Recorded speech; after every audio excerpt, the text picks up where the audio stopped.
सर्दी के कहर से सास हुई बेघर। कुसुम अपने बेटे रोहित की शादी विमला नाम की लड़की से करा देती है। कुछ ही दिनों में वो घर की सारी जिम्मेदारी संभाल लेती है, लेकिन वक्त के रहते विमला अपनी सास पर हावी हो जाती है। दरअसल सास कुसुम एक सीधी सादी औरत थी, तो वहीं उसकी बहू बहुत ही टेढ़ी किस्म की घमंडी औरत थी। यकीन ना हो तो आप खुद ही चलकर देख लीजिए, जहां सास दिसंबर की सर्दी में एक बहू के होते सोते बर्तन साफ कर रही थी और बहू पैर पसार कर टीवी देख रही थी। अरे बाप रे बाप, कितना ठंडा पानी है। अरे बहू, जरा मुझे गुनगुना पानी तो दे देती, गीजर चला देती। मुझे चलाना आता नहीं है, ठंडे पानी से हाथ जम रहे हैं। अरे इस बुढ़िया ने फिर से मुझे आवाज लगा दिया, जाना पड़ेगा, इतना अच्छा शो आ रहा है मेरा। ऐसा बोलकर वो अपनी सास के पास जाती है। क्या हुआ माँ जी, आपको चैन नहीं है क्या? एक बर्तन साफ करने को बोला, उसके लिए भी मुझे आवाज लगा ही दी आखिर। अरे बहू, वो तो मैं आपकी वजह से मेरा सीरियल खत्म हो रहा है, क्यों बुलाया है मुझे? अरे बहू, मैं तो बस गर्म पानी के लिए बोलना चाहती थी। वो क्या है ना, बर्तन साफ करते हुए हाथ जम रहे हैं, तू गीजर चालू कर देती तो मैं गुनगुने पानी से ही बर्तन धो लेती। एक बात बताइए, आपका बेटा आपका ही है ना, या अंबानी की औलाद है जिस पर बहुत सारा पैसा है बिजली का बिल भरने का? चुपचाप जाकर आप ठंडे पानी से धो लो, बाद में हाथ ताप लेना। सारा सीरियल निकाल दिया, मैं जा रही हूँ, ऐसे ही करिए आप बर्तन साफ। पर बेटा, पता नहीं मैं कैसी बहू ले आई हूँ जो मेरी सुनती ही नहीं है। इतनी ठंड लग रही है, कब से बोल रही हूँ मेरी शॉल निकाल दे, लेकिन इसने वो भी नहीं दी मुझे। ये कहकर कांपते हुए कुसुम ठंडे पानी से बर्तन साफ करने लगती है और अपनी बहू के पास जाकर बोलती है, बहू जरा मेरा नागिन वाला नाटक लगा दे, खत्म होने वाला है, और ऐसा कर मेरे लिए हीटर जला दे, हाथ ताप लूंगी। क्या बोला आपने? आपका नागिन वाला कोई सीरियल नहीं लगने वाला है, मेरा कसौटी जिंदगी की चल रहा है। और ये हीटर जलाने की बात तो वो खराब हो गया है माँ जी, कल रात को ही उसकी स्प्रिंग निकल गई थी, इसलिए आप अपने कंबल में जाकर बैठ जाइए। ठीक है बहू, मैं अपने कंबल में ही जाकर रह लूंगी। अपने कमरे में आकर कुसुम एक ही कंबल में बहुत ठिठुरती है और कहती है, हे भगवान, एक तो ये एक ही कंबल है, वो भी छेद वाला, जिसमें इतनी ठंड लगती है, ऊपर से बाहर का कमरा और दे दिया है बहू ने। सुनती ही नहीं है बहू तो मेरी, बेटे से ही बोल दूंगी नया कंबल लाने को। अगले दिन जब सब टेबल पर बैठकर खाना खा रहे थे तो कुसुम कहती है, रोहित बेटा, मैं कह रही थी मेरा कंबल फटा पुराना हो गया है, इसलिए तुम नया कंबल ला दे, बाहर का कमरा है तो ज्यादा ठंड लगती है। ठीक है माँ, मैं ले आऊंगा, पर आपने विमला को क्यों नहीं कहा? विमला माँ को लाकर दे देती। अजीब, माँ जी मुझसे जब कुछ कहेंगी तो लाकर दूंगी ना, लेकिन नहीं, इनको तो तुमसे डांट खिलवाने में मुझे ज्यादा मजा आता है। अब तो आप खुश है ना माँ जी? देखा माँ, रो गई ना बेचारी। ऐसे ही वक्त बीतता है। बहू अपनी सास की कोई बात जल्दी से नहीं सुनती थी, उसकी जरूरत की चीजें उसे नहीं देती थी, अपनी सास से सर्दी में ठंडे पानी में काम करवाती थी।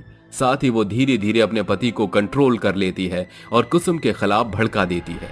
और एक दिन कहती है, बस बहुत हुआ माँ जी आपका, अब मैं आपकी और फरमाइशें पूरी नहीं कर सकती हूँ। जब देखो कभी ये दे दे, कभी कंबल दे दे, कभी सूप बना दे, कभी मसाला वाली चाय बना दे, ये वो। अरे मैं नौकरानी या मशीन थोड़ी हूँ जो आपका सारा काम कर दूंगी। सारी सर्दी आपको ही अकेले लग रही है क्या? अरे बहू, मैंने तो बस तुझसे कहा था कि चाय बना दे, सुबह से काम कर रही हूँ मैं, मेरा सर फट रहा है, अंगीठी भी नहीं है, क्या बुरा कह दिया मैंने?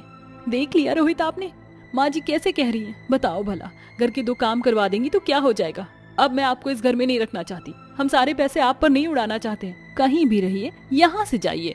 पर बेटा, मैं ऐसे कहाँ भटकूंगी, वो भी इतनी सर्दी में? हाँ माँ जाओ, अपनी बीवी को और परेशान नहीं देख सकता, कहीं भी रह लो, आप किसी रिश्तेदार के यहाँ चली जाओ, पर जाओ यहाँ से। अरे वाह, इसी दिन के लिए तो मैंने तुझे पैदा किया था कि तू ही मुझे इस सर्दी के कहर में घर से बेघर कर दे। खुश रहो तुम।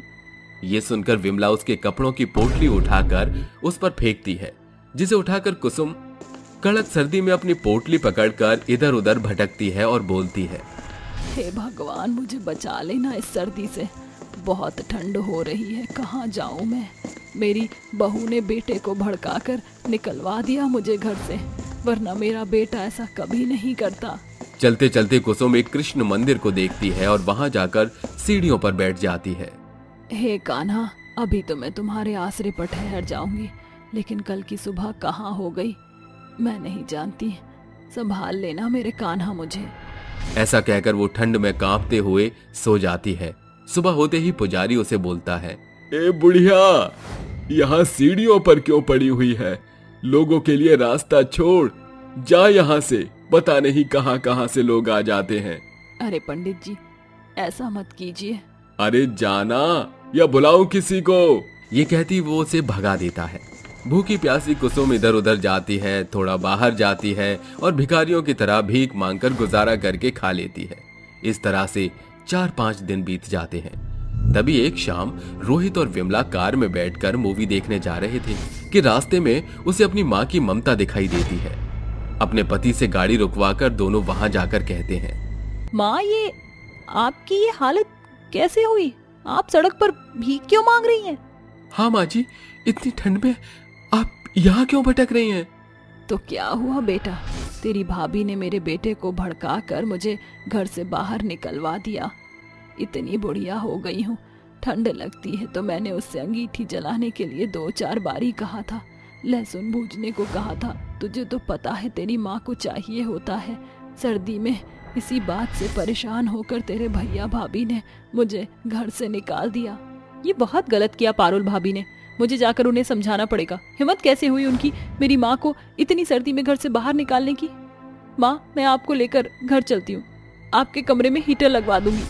वाह बेटा, तुझे अपनी माँ का दर्द समझ आ गया, लेकिन अपनी सास का दर्द समझ नहीं आया। तूने जो अपनी सास के साथ किया वही सब तो मेरे साथ हुआ है। तेरी सासू माँ और मैं इतनी सर्दी में भीख मांग कर ही खाना खा रहे हैं। और रोहित बेटा, वो तो तुम्हारी सगी माँ है, कोई सौतेली तो नहीं है जो तुमने उनके साथ ऐसा व्यवहार किया। क्या तुम्हें अपनी माँ का जरा भी दर्द समझ नहीं आया? जरा इनकी आंखें देखिए, कितना बिलख कर रो रही हैं। ममता जी, ये बच्चे शायद आपकी बात नहीं समझेंगे, क्योंकि यही सब मैंने पहले भी कहा था। तो नहीं समझे ये?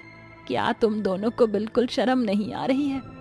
माँ जी, आज से मैं अपने ऊपर बहुत शर्मिंदा हूँ। जब बात अपनी माँ पर आई तो मुझे बहुत दुख हुआ, और अब एहसास कर पा रही हूँ कि इतनी ठंड में मैंने आपके साथ जो ज्यादती की है तो आप पर क्या बीती होगी। माँ जी, मैं आपसे हाथ जोड़कर माफी मांगती हूँ। हाँ माँ, मुझे भी माफ कर दीजिए। माँ, मैं बहुत बुरा बेटा। शुक्रिया माँ, आज आपने मेरी आंखें खोल दी। माँ जी, आप घर चलिए, हम आपको वापस लेने आए। और माँ, मैं भाभी को समझाऊंगी कि वो ऐसा ना करें। तभी उसकी भाभी पारुल आकर बोलती है, भाभी, उसकी कोई जरूरत नहीं है। ये सब माँ जी और मेरा प्लान था, ताकि आप दोनों को सबक मिले। शुक्रिया समधन जी और पारुल बेटा, आज तुम्हारी वजह से मेरे बहू बेटे सही राह पर आ गए। अरे इसमें शुक्रिया कैसा, बच्चों को राह दिखाना जरूरी होता है। जब आप अपने घर चलिए, कब तक सर्दी में रहेंगी? मेरी बेटी से जितना मन चाहे उतना काम करवाइए। जरूर जरूर। इस तरह कुसुम अपनी बहू के साथ खुशी खुशी रहती है। 2 अमीर और एक गरीब बहू पर ठंड का कहर। कंधे पर स्कूल बस्ता टांगे ठंड से ठिठुरती हुई पिंकी और राजू घर में दस्तक देती हैं। गरिमा रसोई घर का रुख ही कर रही थी कि बच्चों को देखकर रुक जाती है।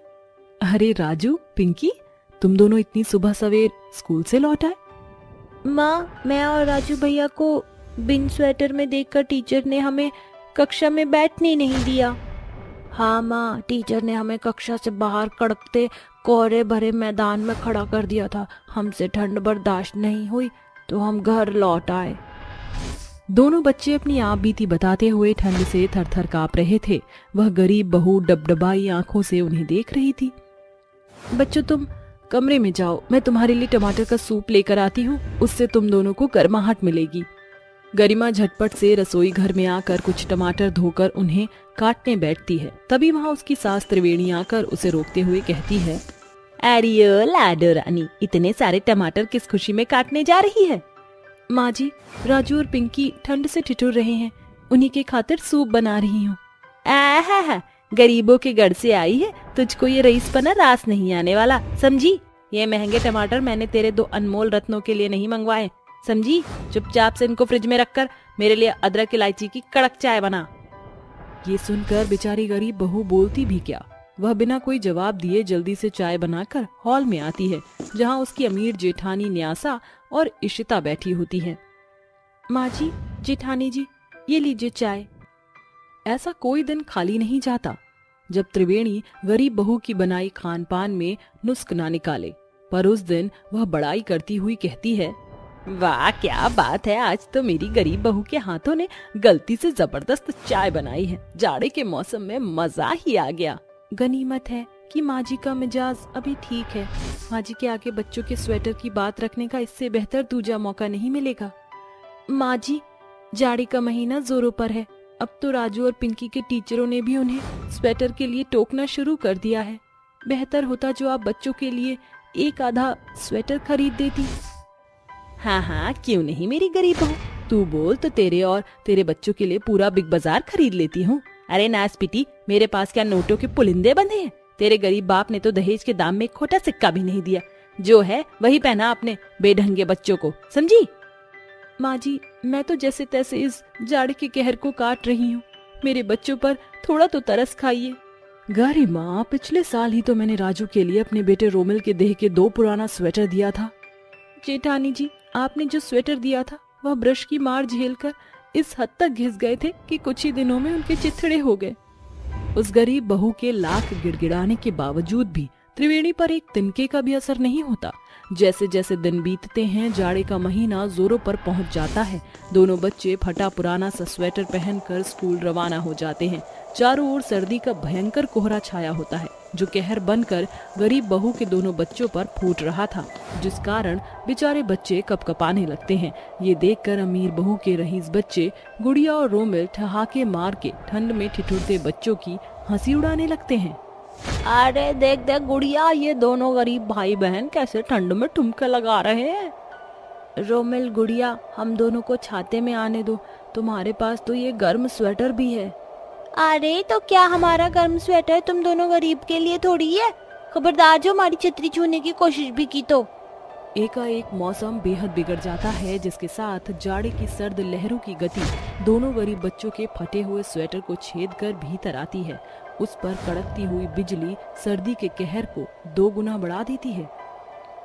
हे भगवान, ये सर्दी तो दिन दहाड़े ही भयंकर रुख किए बैठी है। इतनी देर हो गई, बच्चे भी घर नहीं लौटे। मुझे ही जाकर देखना होगा। माँ जी देखिए, सर्दी का मौसम कितना सुहाना हो रहा है। ऐसे में अगर गर्मा गर्म चाय और पकौड़े मिल जाते तो मौसम का मजा ही आ जाता। इसमें कौन सी बड़ी बात है, अभी तुम्हारी फरमाइश फौरन पूरी किए देती हूँ। अभी वह गरीब बहू बाहर पांव रखने वाली थी कि सास का फरमान जारी हो जाता है। अरे ओ गरीब की बेटी, कहाँ मटकने जा रही है? माँ जी, बाहर बहुत जोरों की सर्दी पड़ रही है। जाने मेरे दोनों बच्चे किन हालातों में सर्दी का कहर सहन कर रहे होंगे। भाभी, आप दोनों को बच्चों की चिंता नहीं हो रही क्या?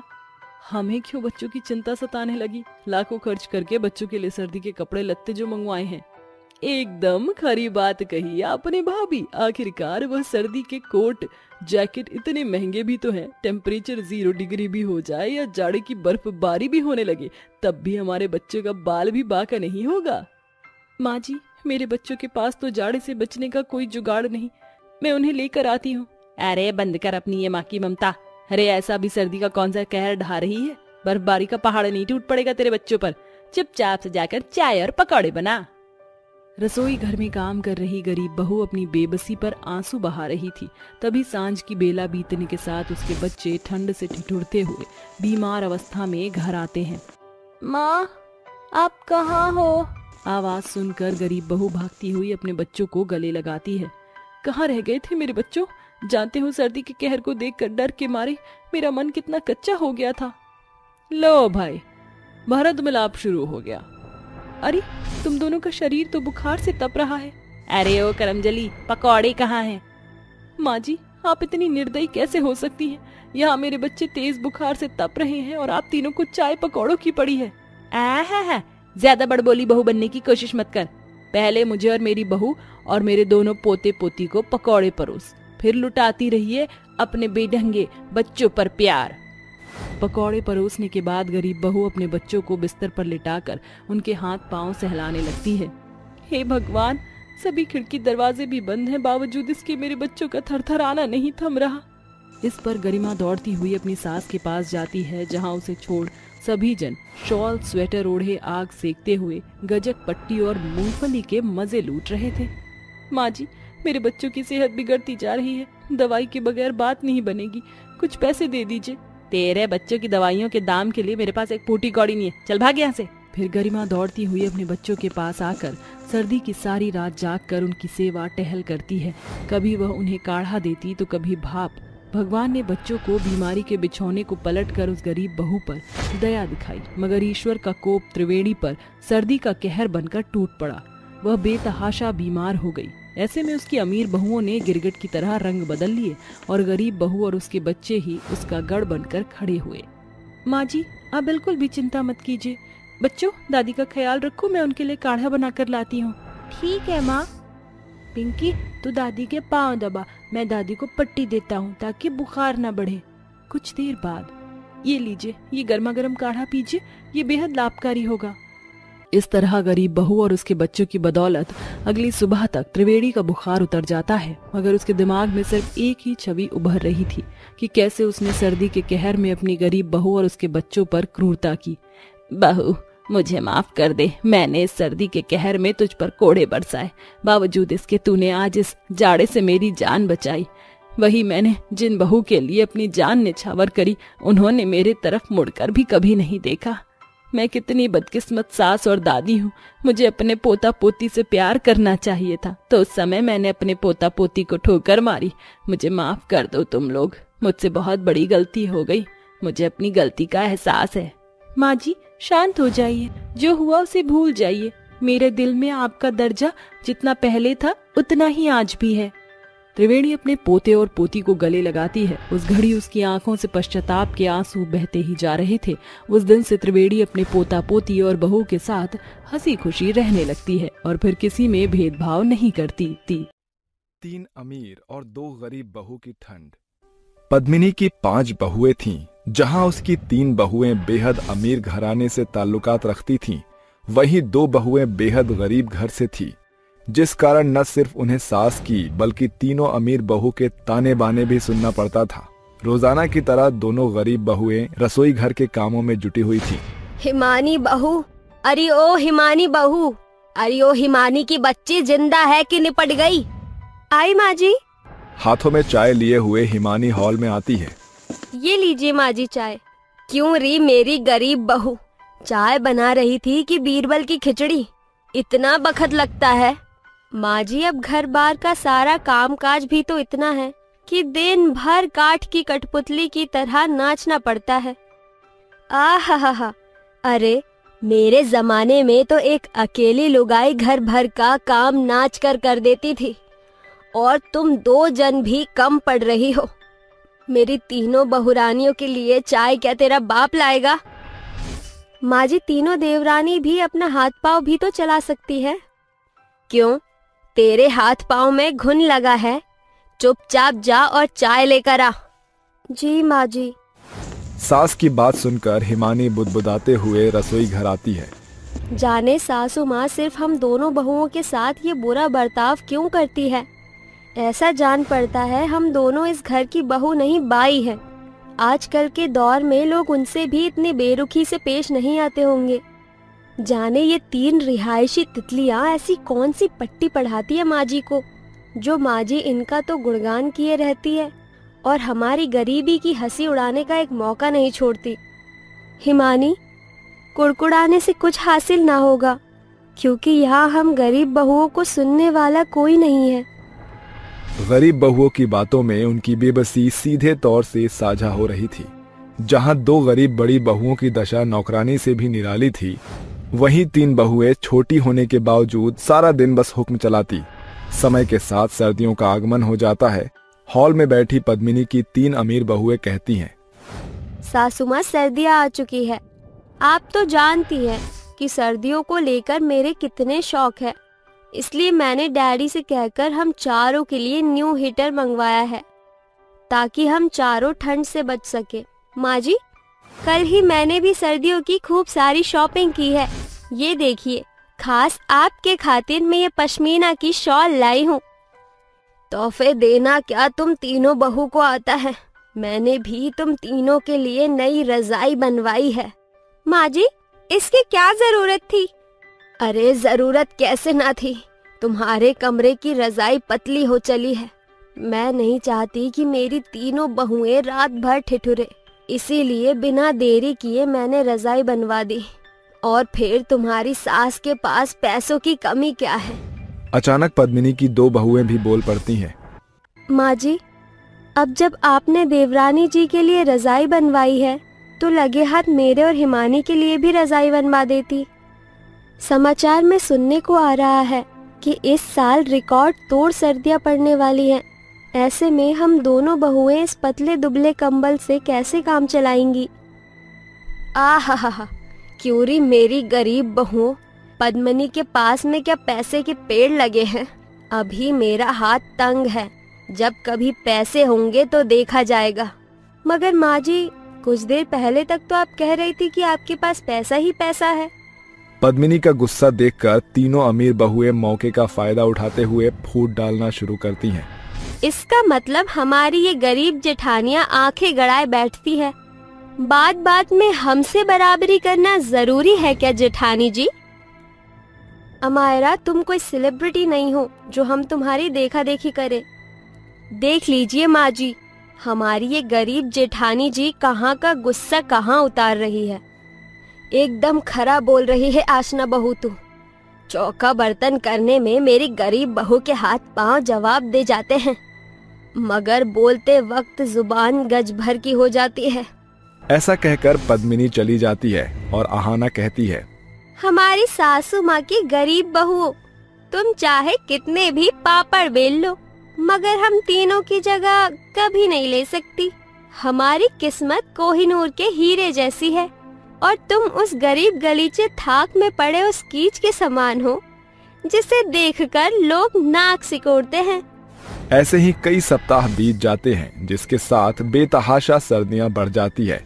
जहां एक और अमीर बहुएं अपने गद्देदार बिछौने पर भारी भरकम रजाई में मजे से सो रही थी, वहीं बेचारी गरीब बहुओं को सर्दी की सारी रात एक पतले दुबले कंबल में काटना पड़ता है। एक सुबह, क्या हुआ हिमानी, तुम्हारा चेहरा इतना फीका और बेजान क्यों लग रहा है? रात में सही से सोई नहीं क्या? दीदी, सर्दियां इस कदर बढ़ चुकी है कि उस कंबल से जाड़ा नहीं जाता, ठिठुरते हुए सवेरा हो जाता है। हिमानी, कपकपाने के सिवा हम कर भी क्या सकती हैं? सासू माँ ने तो पहले ही हाथ खड़े कर दिए। खैर, तुम चाय पानी का काम देख लो, आज मैं बर्तन मांज देती हूँ। दोनों बहुएं कामों में जुट जाती हैं। जैसे ही सुरभि बर्तन धोने के लिए नल खोलती है, पानी बेहद ठंडा आता देखकर वो अपनी सास के पास आती है और वो अपने कमरे में रजाई ओढ़कर हीटर के पास बैठी थी। क्या बात है मेरी गरीब बहू, इधर उधर नजर क्यों दौड़ा रही है? चोरी करने का इरादा है क्या? माँ जी, मैं पानी गर्म करने की मशीन खोज रही हूँ। सर्दियाँ बेतहाशा बढ़ गई हैं। रसोई घर के नल से बेहद बर्फीला पानी आ रहा है। ठंडे पानी से हाथ जमने को हो रहा है।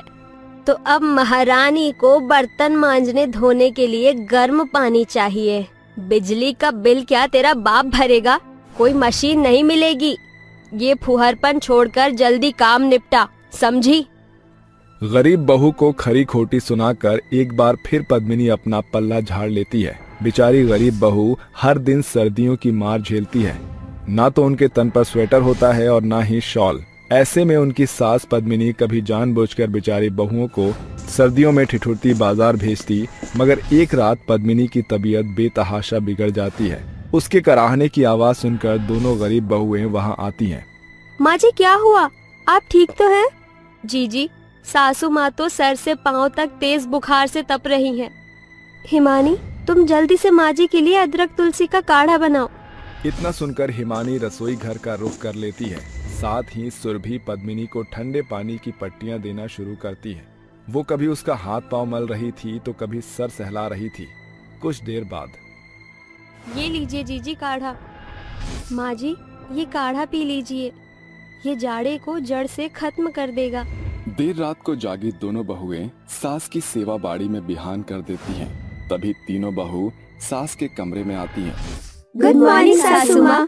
सासू माँ, क्या हुआ? ये आपका मुंह मरीज जैसा क्यों लग रहा है? अमायरा, देख नहीं रही माँ जी बीमार है। ऐसा ना हो कि माँ जी के फीवर का फ्लू हम तीनों को लग जाए। माँ जी, आप आराम कीजिए, हम बाद में आती हैं। पद्मिनी तीनों बहुओं की बहानेबाजी को भांप जाती है और बोलती है, मुझे तो लगा था कि तुम तीनों यहाँ मेरा हाल चाल पूछने आई हो, मगर सास को बीमारी के बिछौने पर पड़ा देखकर तुम तीनों ने अपने तेवर दिखा ही दिए। हिमानी, सुरभि, अपनी सास को माफ कर दो। मैंने हमेशा तुम्हारी गरीबी की हंसी उड़ाई। शायद इसी कारण भगवान ने मुझे ऐसा भुगतान दिया है। माँ जी, बीती बातों को याद करके दुखी ना होइए। जो हुआ उसे बिसार दीजिए। सास की बात और गरीब बहू का भला बर्ताव देखकर तीनों अमीर बहुओं का सर जमीन में गड़ जाता है और आहाना कहती है, जेठानी जी, हम तीनों ने आपको हर बार गरीबी के ताने दिए। हर जगह हमने आपको नीचा दिखाया। अमीरी के गुमान में मगरूर होकर हमने आपकी गरीबी की खिल्ली उड़ाई। हमें ऐसा नहीं करना चाहिए था। जेठानी जी, मेरे डैडी कहते हैं कि जब छोटे से भूल हो जाए तो बड़े उसे माफ कर दे। हमको माफ कर दीजिए। तुम तीनों को अपनी गलती का एहसास हो गया, यही काफी है। गरीब बहुओं के भले आचरण के बदौलत पद्मिनी अब पहले जैसी न रही। साथ ही अब बहुओं के बीच से अमीरी गरीबी की दीवार खत्म हो गई थी और अब चाहे सर्दी हो या गर्मी, पांचों बहुएं मिलजुल कर बिना कुड़कुड़ाए काम काज करती थी। सच है साथियों, पारिवारिक रिश्तों की डोर रुतबे पैसे से नहीं बल्कि प्यार की पत्तियों से जुड़ी होती है। तीन काली बहू की जादुई मुल्तानी मिट्टी। सोनगढ़ गांव में रहने वाली त्रिवेणी की तीन बहुएं थीं। तीनों बहुओं का रंग बेहद ही काला था, जिस कारण त्रिवेणी उन्हें देखकर कुड़कुड़ाती रहती थी। कमाल है, सवेरे के 10 बज गए। जाने ये शन्नो चाय बना रही है या बीरबल की खिचड़ी। अरियो शन्नो रानी, चाय मिलेगी या आज मुझ पुड़िया का दिन सूखे सूखे ही बिसरेगा। त्रिवेणी ऐसा कह ही रही थी कि उसकी बहू काजल चाय का कप बढ़ाती हुई बोलती है, ये लीजिए माँ जी चाय। अपनी काली बहू को देखते ही त्रिवेणी बेबाक सा मुंह बनाकर बोलती है, बेड़ा गर्क हो इस बेरन बला का। सवेरे सवेरे अपना काला थोबड़ा लेकर चली आई। अब तो पूरा दिन घनघोर ग्रहण में बदल जाएगा। मैंने शन्नो को बुलाया था। माँ जी, शन्नो ने सवेरे फोन पर बताया था कि आज वो नहीं आएगी। मैंने भी एकदम नापे तुले हाथ से चाय बनाई है, जैसी आपको पसंद है। अरे इतने भी बुरे दिन नहीं आ गए मेरे, जो मैं तुझ काली कमली के हाथ से बनी चाय पीऊं। जाने तुम तीनों कलमोहीन के बाप ने ऐसी कौन सी घुट्टी पिलाई मेरे पति को, जो उन्होंने मेरे चांद से बेटों की तुम काली स्याह से शादी कर दी। न सर से पांव तक कोयले की खान, ऊपर से चितका बड़ा चेहरा। अरे शक्ल अकल कहीं से भी तुम तीनों मेरे बेटों से मेल नहीं खाती। इतना सब कुछ सुनकर काजल की आंखों से आंसू छलक जाता है और वो बिलखती हुई रसोई घर में चली जाती है। जाके किसी कोने को पकड़ कर रो। क्या हुआ काजल, तुम रो क्यों रही हो? क्या बताऊं साबरी जीजी, फिर से सासू माँ के ताने बाने सुनकर आ रही हूँ। शांत हो जाओ काजल, हमारे चेहरे का पक्का रंग हमारे शादीशुदा जीवन के लिए जख्म बन गया है, जिसे माँ जी के कड़वे बोल आए दिन कुरीदने का काम करते हैं। अभी तीनों बहुएं बातें ही कर रही थीं कि अचानक से सांवरी के कमरे से अनिल की आवाज आती है। अरे सांवरी, कहाँ मर गई, जल्दी आ। जी हम रसोई संभालती हैं, तुम जाओ, जेठ जी उखड़ी हुई लग रही हैं। सांवरी डरी सहमी हुई कमरे में बाहर आकर बोलती है, क्या हुआ अनिल, आप कुछ ढूंढ रहे हैं क्या? आ गई कल मुही, चेहरे की काली कानों में भी जम गई है क्या? तेरे पिछले 5 मिनट से गला फाड़ रहा हूँ, जल्दी से मेरी नीली शर्ट खोज कर दे। सांवरी कप कपाते हुए हाथ से शर्ट खोजती है। कुछ देर बाद, अनिल, पूरी अलमारी छानबीन कर ली, आपकी शर्ट इसमें नहीं है। तेरे इस काले रंग ने पूरे कमरे को अंधेर नगरी में बदल रखा है। ऐसे में यही होगा, जाने कौन से कर्म किए थे जो तुझ जैसी काली बैरन मेरी बीवी बन गई। ये पहली दफा न था जब सांवरी को अनिल से ऐसा सुनना पड़ रहा था। इतना कुछ सुनाकर अनिल दफ्तर के लिए निकल जाता है और सांवरी अपनी सिसकियों को मन के भीतर समेट लेती है। समय गुजरता है, एक दिन की बात है। कहाँ हो मेरी काली बहुओं? जी माँ जी, आपने बुलाया? हाँ, वो क्या है ना, कई घंटों से मैंने अपनी काली बहुओं की शक्ल नहीं देखी थी ना, इसीलिए बस अपने काले कानों के पर्दे खोलकर सुनो। ये पकड़ो पैसे और बाजार जाकर मेरे लिए फल और बनाने के लिए भाजी तरकारी ले आओ। और हाँ, खबरदार जो इस बार बैंगन लिए तो जैसा खुद का रंग है वैसी ही काली सब्जियां उठा लाती हो। हरी सब्जियां लाना। जी माँ जी। तीनों बहुएं झोला लिए बाजार आकर फल और सब्जियां खरीद लेती हैं। तभी लौटते वक्त बाजार के शुरुआती छोर में एक अधेड़ उम्र का व्यक्ति मुल्तानी मिट्टी बेचते हुए बोलता है, जादुई मुल्तानी मिट्टी की माया, बदल दे काली छाया। जादुई मुल्तानी मिट्टी की माया, बदल दे काली काया। ये सुनकर तीनों काली बहुएं वहां आती हैं। काका, अभी आपने जो कहा वो सच है या महज एक मिथ्या? खरा सच है बेटी। जो भी इस जादुई मुल्तानी मिट्टी को अपने चेहरे पर लगाता है वो सुंदर हो जाता है। क्या सचमुच ये जादुई मुल्तानी मिट्टी है? कितना मोल है इसका? बेटी, जो मन चाहे दे दो। ये सुनकर तीनों बहुएं कुछ पैसे देकर मुल्तानी मिट्टी खरीद लेती हैं। तभी जाते वक्त मन को कहता है, सुनो बेटी, इस मुल्तानी मिट्टी को नित्य दिन लगाना। इसे तुम्हारे काले चेहरे की काया पलट होने लगेगी, मगर इसे किसी गलत हाथों में न पड़ने देना, वरना ये हमेशा के लिए गायब हो जाएगा। तीनों बहुएं उस जादुई मुल्तानी मिट्टी को लेकर घर चली आती हैं और देर रात तीनों काली बहुएं जादुई मुल्तानी मिट्टी को अपने चेहरे और हाथ पांव पर लगाकर उसके सूखने की बाट जोहती हैं। कुछ देर बाद वो आईने में खुद का खिला हुआ चेहरा देखकर दंग रह जाती हैं। अरे ये तो कमाल हो गया, हम तीनों के चेहरे सचमुच में एकदम से चमक दमक उठे। मुझे तो अपनी आंखों पर यकीन ही नहीं हो रहा कि हम सचमुच में इतनी गोरी और सुंदर हो चुकी हैं। हाँ, उस काका का कथन सच निकला। इस जादुई मुल्तानी मिट्टी की बदौलत हम काली बहुओं का चेहरा बेहतर हो गया है। अगली सुबह तीनों बहुएं सज संवर कर अपनी सास के पास चाय लेकर आती हैं। ये लीजिए माँ जी चाय। अरे, ये तुम्हारी अंधेर नगरी की काया कैसे बदल गई? कौन सा रूप मंत्र आजमाया है तीनों ने, ये बताओ जरा। वो माँ जी, दरअसल ये जादुई माँ जी जिज्जी जिनका जादू कहने की कोशिश कर रही हैं। वो क्या है कि हम तीनों घरेलू नुस्खे इस्तेमाल कर रहे थे, ये उसी का असर है। ऐसा बोलकर कामिनी जादुई मुल्तानी मिट्टी की बात को बदल देती है। समय गुजरता है। हर एक रात तीनों बहुएं जादुई मुल्तानी मिट्टी लगाया करती, जिससे उनका चेहरा एकदम शीशे के समान बदल चुका था। ये देखकर त्रिवेणी को अंदर ही अंदर अपनी तीनों बहुओं की सुंदर चेहरे से ईर्ष्या होने लगी। जाने ये तीनों बैरन बहू ऐसी भी कौन सा घरेलू नुस्खा आजमा रही हैं कि इनका चेहरा दिन पर दिन गुलाब की तरह खिलता जा रहा है और इनका काला रंग तो एकदम मैदे की तरह उजला हो गया है। कैसा रहेगा अगर इन तीनों के सुंदर चांद से चेहरे पर दाग बन जाए। उस सांझ जब तीनों बहुएं खाना बनाकर टेबल पर लगाती हैं, तब त्रिवेणी उनके बनाए खाने में जानबूझकर कमी निकालते हुए बोलती है, थू, अरे ये भी कोई खाना है? विधवासी दाल हल्दी का दूर दूर तक अता पता नहीं, और तो और ये अधपके चावल और रोटियों की तो दशा ही निराली है, कहीं से जले कहीं से पके। मगर माँ जी, हम तीनों ने तो एकदम रोजाना की तरह खाना बनाया है। हाँ माँ जी, हमने नपे तुले हाथों से तेल मसाला डाला है। तो तुम तीनों कहना चाहती हो कि मैं जानबूझकर कमी निकाल रही हूँ? ऐसा कहकर वो त्रिवेणी गर्मा गर्म दाल उनके चेहरे पर फेंक देती है, जिससे तीनों बहुएं छटपटाती हुई चीखती हैं। माँ, हमारा चेहरा। त्रिवेणी चालाकी से अपनी चाल को अंजाम देती है और कहती है, अब ये तीनों अपने जले चेहरे के दाग धब्बों को हटाने के लिए जो भी घरेलू नुस्खे इस्तेमाल करेंगी उसका पता मुझे चल जाएगा। तीनों बहुएं रोती बिलखती हुई देर रात जादुई मुल्तानी मिट्टी की पोटली को खोलकर उसका लेप बनाकर अपने चेहरे पर लगाती हैं। खिड़की पर खड़ी त्रिवेणी ये सब देख लेती है। इसका मतलब इस जादुई मुल्तानी मिट्टी ने इन काली कपटी के मुखमंडल को बदला है। उस रात तीनों बहुएं के सो जाने के बाद त्रिवेणी उस मुल्तानी मिट्टी का लेप बनाकर अपने चेहरे पर लगाकर बोलती है, अब ये जादुई मुल्तानी मिट्टी मेरे रूप को स्वर्ग की मेन का मेना बदले तो कहना, फिर मेरी तीनों बहुओं मेरे आगे पानी भरेंगी। कुछ देर बाद जब त्रिवेणी अपने चेहरे से उस मुल्तानी मिट्टी को हटाती है तो उसका चेहरा एकदम काला बेरंग बन चुका था। ये मेरा चेहरा, ये क्या बला है? आवाज सुनकर तीनों बहुएं त्रिवेणी के पास आती हैं। माँ जी, आपके चेहरे पर ये क्या हो गया? बहू, मैंने तुम तीनों से ज्यादा सुंदर होने की होड़ में वो जादुई मुल्तानी मिट्टी लगाई थी, मगर सब बिगड़ गया, कुछ करो। माँ जी शांत हो जाइए, ये जादुई मुल्तानी मिट्टी, माँ जी को माफ कर दो। अचानक त्रिवेणी का रूप पहले जैसा हो जाता है, जिसके साथ मुल्तानी जादुई मिट्टी हमेशा के लिए गायब हो जाती है।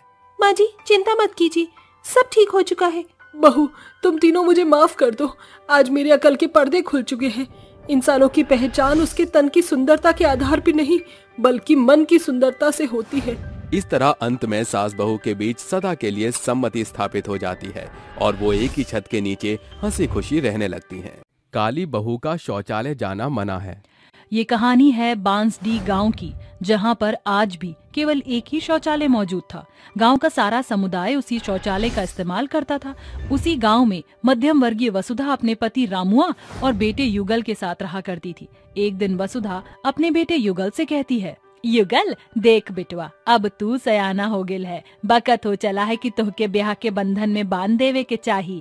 बलिहार गांव माँ तोहर बाबूजी के बचपन के दोस्त हैं, ऊ की बेटी से हम तोहार ब्याह तय कर दिए हैं। अगर तोहर नजर में कोई और है तो तू बेझिझक अपन अम्मा बाबूजी से बता दे। नहीं माँ, कुछ भी नहीं। आपने और बाबूजी ने मेरे लिए जिसे पसंद किया है मैं उससे शादी कर लूंगा। इसके बाद युगल की शादी कोहिना से कर दी जाती है। वैसे तो कोहिना बेहद सावली थी, मगर उसका मन श्वेत हिम के समान एकदम साफ था। सुहाग की सेज पर बैठी हुई कोहिना के मन में सैकड़ों सवाल उफन रहे थे। तभी युगल कमरे में दस्तक देता है। क्या बात है कोहिना, तुम्हारा मन किस सोच के सागर में डूबा हुआ है? कुछ नहीं युगल जी, बस यही सोच रही कि मुझसे शादी करके आपके जीवन में काले रंग का ग्रहण लग गया। कहाँ आपका कंचन रूप और कहाँ मैं काली कुरूपा। मैं तो आपके पाँव की धूल बराबर भी नहीं। कोहिना, फिर कभी इस बात को अपनी जुबान पर मत लाना, क्योंकि इंसान की सुंदरता उसके तन से नहीं उसके मन से होती है। मैं इस बात से बखूबी अवगत हूँ कि शादी के बाद एक पत्नी अपने रूप को पति की निगाहों से देखती है। मेरे लिए मेरी बीवी बेहद खूबसूरत है। आज मैं बहुत खुश हूँ कि मेरी शादी एक ऐसे सुलझे हुए इंसान से हुई है जिसका मन मस्तिष्क स्वर्णिम सोच से भरा हुआ है। अगली सुबह, बहू, कल हम बतलावत बिसार दिए रहे।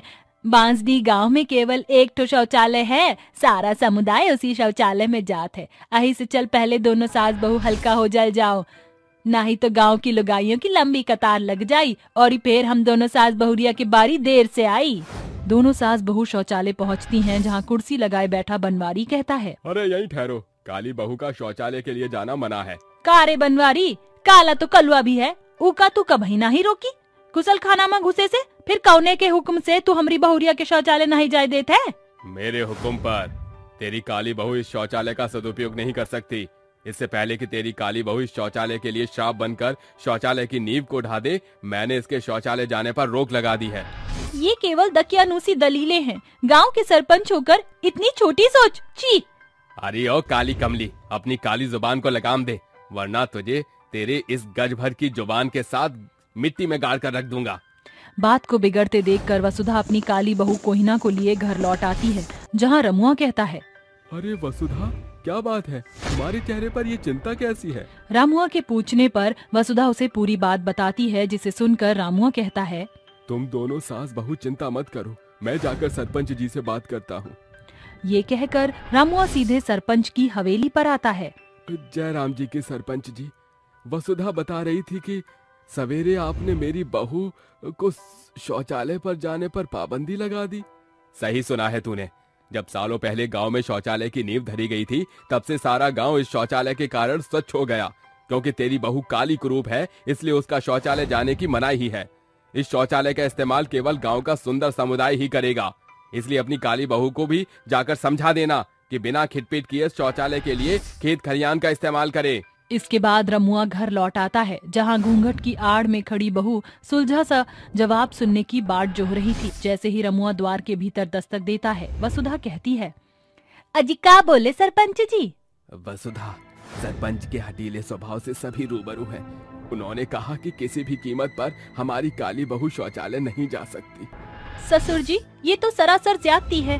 फिर उस शौचालय की नींव इस गांव में सरकार की सहायता से पड़ी है, न कि सरपंच के पैसे से। हमें इसके खिलाफ आवाज उठानी चाहिए। अरे बहुरिया, तुहार बोलबाला हम गरीबन को गांव निकाला दे जाए। हम गरीब इस बढ़ते बुढ़ापे में दर दर नहीं भटके चाहत हैं। सारा दोष कमबख्त तोहरे ही काले चंदेरे चेहरे का है। अगर इतना ही शौचालय में हल्का होवे की होड़ है तो बोल अपने बाप को कि शौचालय बनवाने खातिर ज्यादा नहीं 50,000 रुपया भेज दे।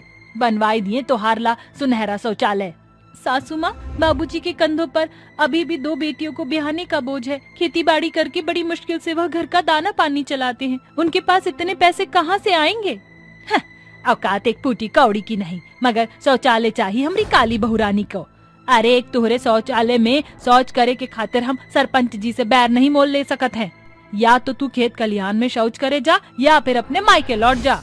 एक ओर सरपंच के द्वारा शौचालय में ना जाने की मनाही और दूजी ओर सास के ताने बेचारी काली बहू के कलेजे को कचोट रहे थे। जिसके बाद काली बहू शौचालय के खातिर आवाज उठाने की बजाय चुप्पी साध कर सूर्यास्त से पहले अंधियारे में ही शौच के खातिर खेत खलिहान जाया करती। जहां एक और गांव का सारा समुदाय बंद शौचालय का उपयोग करता, वहीं बेचारी काली बहू खुले में शौच करने को मजबूर थी। एक बार की बात है, आखिरकार ऐसे कब तक चलेगा? जीवन का संगम 2 दिनों का तो नहीं है कि मैं खुले में शौच कर लूं। मेरे काले रूप में चलते ये बर्ताव मेरे साथ हो रहा है। मुझे शौचालय में नहीं जाने दिया जा रहा है।